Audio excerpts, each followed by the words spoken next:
stick to 3.5%. The whole issue is, from whatever numbers are available, your net borrowing program has come down. I'm spending more on subsidies. I'm spending more on infrastructure, and at the same time, my disinvestment proceeds are down by around how much? 15,000 crores or so. So the whole question is, from where is this revenue going to come from? Because even if you look at the tax rates, unless the tax changes, which I'm sure Bobby will be in a better position to explain, whether they're going to garner additional resources, or are we going to fall back on the PSUs paying higher dividends, or the Reserve Bank of India transferring higher surpluses? So the numbers, I mean, how do you really fit up? I think that's going to be a major challenge, because we haven't really had access to all these numbers. But the fact that we are bargaining for lower borrowing, and we're also looking at higher expenditure, lower disinvestment, I mean, I'm not quite sure about how the revenue is going to really come from both taxes as well as non-tax. You know, some of the documents, budget documents, have been uploaded on the PIB site. I've got all the numbers ready, but I need the tax revenue numbers, etc., the budget estimates for this year, and we'll know what kind of growth buoyancy, tax buoyancy we are expecting.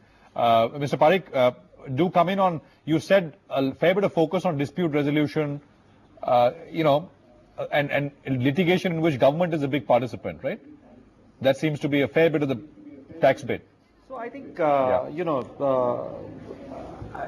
the reason why I sort of felt like this was somewhat, I felt like it warranted a more positive observation was just the fact that there are, we have a history of having, many statements of intent followed by committees that are formed to be able to do things or come up with recommendations, and then followed by some very piecemeal implementation of what the committees come up with.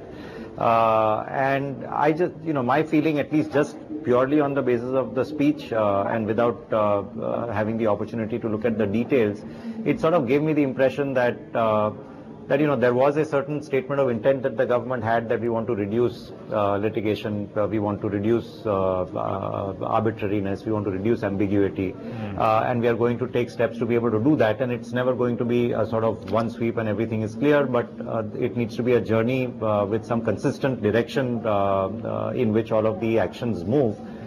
And I felt like from the speech that there were, that statement of intent did seem to be backed up by a number of decisions which they seem to be taking, and which again sort of seem to implement many of the recommendations coming from the committees. Right. So it sort of gave me some comfort that there was intent, and then that intent is being followed through by action. Okay. Mr. Parikh, here to interrupt. Kotak has just joined us, the Executive Vice Chairman and Managing Director, Kotak Mahindra Bank. Mr. Kotak, thanks very much for your time. What do you make of the budget? And then we'll get to 2 or 3 detailed questions. I think first, I believe the budget has done a significant amount of thinking on purpose and direction. And the 9 points which are outlined are the key strategic initiatives for India, extremely positive.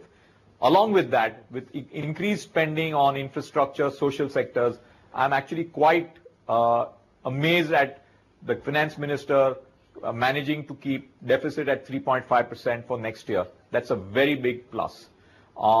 Against that, also steps like 45% on voluntary disclosure of tax as a one-time window for assessees and others to come out clean on black money, as well as dispute resolution, are all significant positives.